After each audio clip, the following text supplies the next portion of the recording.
Bom dia a todos. Como já descrito, meu trabalho é uma pergunta. A biópsia renal determina a terapêutica da nefrite lúpica. Nós analisamos uma amostra de 136 pacientes, que levou a nós fazermos mais alguns questionamentos. Nós bem sabemos o quanto o acometimento renal aumenta a morbimortalidade nos pacientes que têm o diagnóstico de lúpus.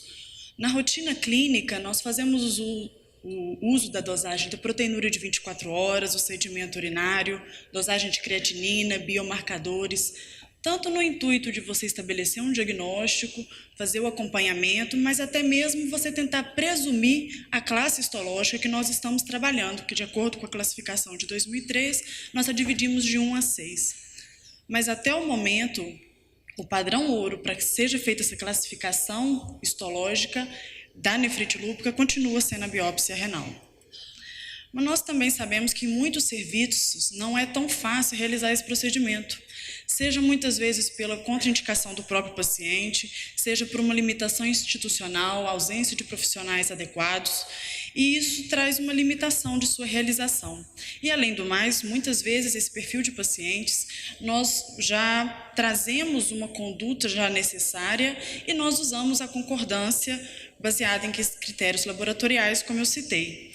E esse é o objetivo desse trabalho. Nós gostaríamos de avaliar a concordância entre a classe histológica obtida na biópsia renal e aquela que foi estimada, aquela que é estimada previamente a partir de parâmetros clínicos laboratoriais. Para esclarecimento, nós estabelecemos um estudo retrospectivo de 2000 a 2015 dos pacientes que tiveram o diagnóstico de lúpus, com uma revisão de prontuários, onde a amostra inicial foi de 608 pacientes. Para que esses pacientes fossem incluídos no nosso estudo, ele tinha que ter o diagnóstico de lúpus baseado na CR, ele teve que ter realizado a biópsia renal, pulsoterapia com metilprednisolona e ciclofosfamida por 6 meses e não possuir algum outro diagnóstico que possa tornar dúbio a lesão renal que nós estamos avaliando. Foi feita uma avaliação pré- e pós-pulsoterapia no tocante à proteinúria, avaliação de sedimento, creatinina, anti-DNA nativo, complemento, albumina e o SLEDAI médio. Nós trabalhamos no tocante ao tratamento com remissão completa, e para que o paciente fosse considerado dessa forma, ele tinha que ter obtido ao final de 6 meses de pulsoterapia proteinúria menor que 500 mg em 24 horas, sedimento urinário normal e creatinina menor que 1,3. Já no tocante aos critérios utilizados para que fizéssemos a inferência do padrão histológico, nós usamos essa seguinte classificação. Tanto a classe 2, 3, 4 e 4 e 5, nós esperamos uma alteração do sedimento urinário, mas há divergência entre eles no tocante à proteinúria de 24 horas.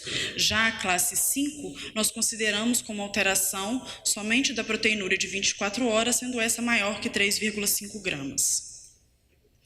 E o que nós obtivemos?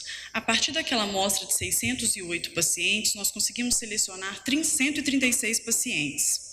Desses 136, nós observamos que 102 tinham critérios laboratoriais compatíveis com nefrite proliferativa ou membrano-proliferativa.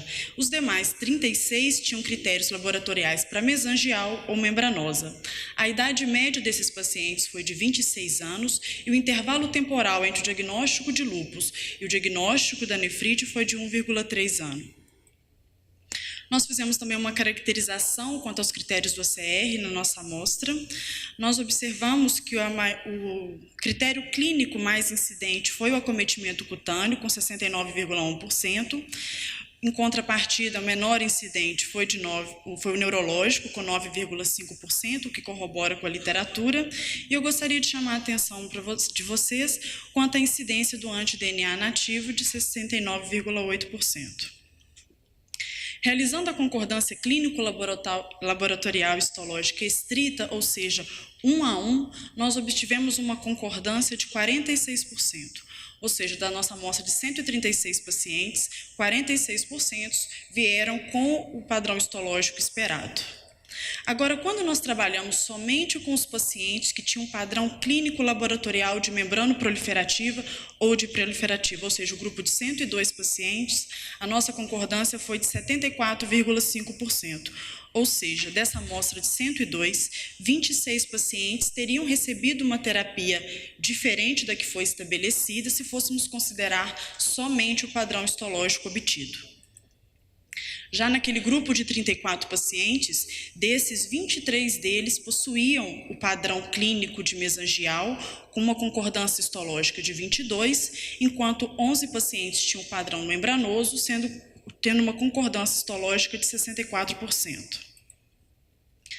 Já com o olhar para a análise histológica dos pacientes, a nossa amostra, 70% dela foi encontrado padrão de nefrite proliferativa e membrana proliferativa, 21% dos casos nefrite membranosa e 9% mesangial.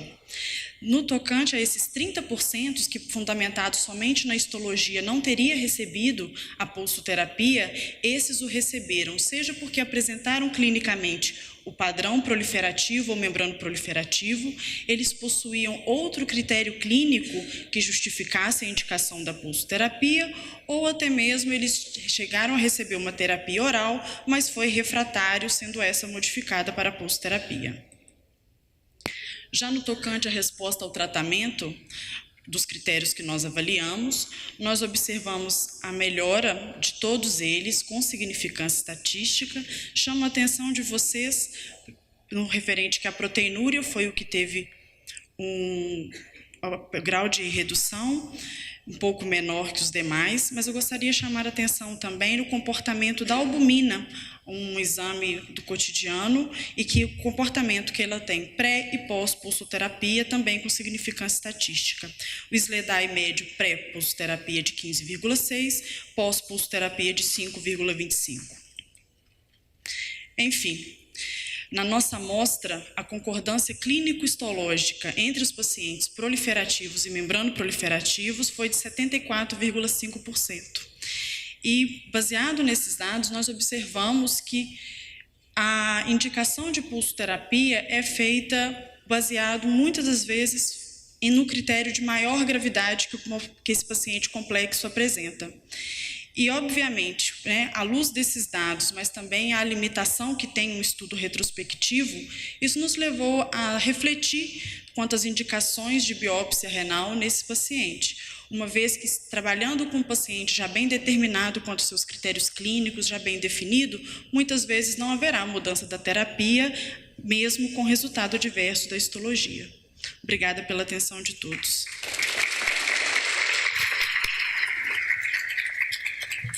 O estudo é excelente, né? Então ele tem esse problema metodológico de ter sido retrospectivo, né? Então o desenho dá a impressão que a pergunta seria um estudo de acurácia, mas depois você desenvolve mais para o lado da resposta terapêutica. Mas ele reflete, assim, eu acho que a grande importância dele é que ele reflete o nosso dia a dia. Né? O nosso dia a dia, a nossa tomada de decisão, na maioria dos serviços, exceto alguns que têm esse privilégio de conseguir biópsia, algumas outras coisas, realmente a tomada em cima das manifestações clínicas e dos exames laboratoriais. E você mostra de uma maneira assim, não ideal, mas você mostra na vida real que isso pode ser muito importante, que talvez não mude tanto, né, a resposta final.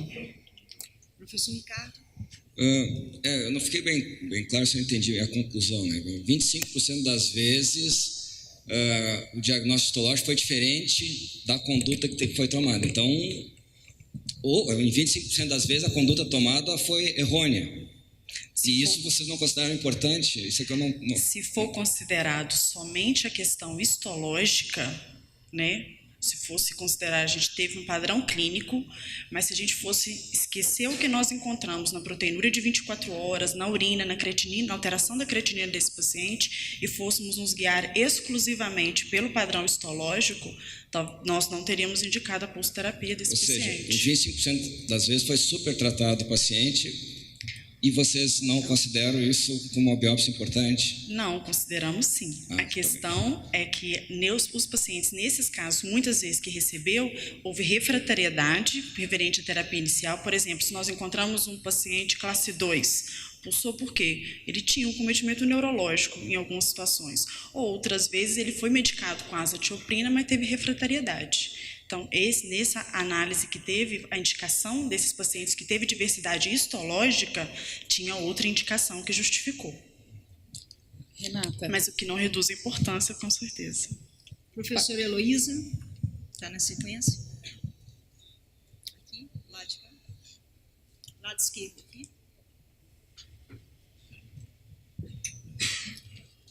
Quem que é?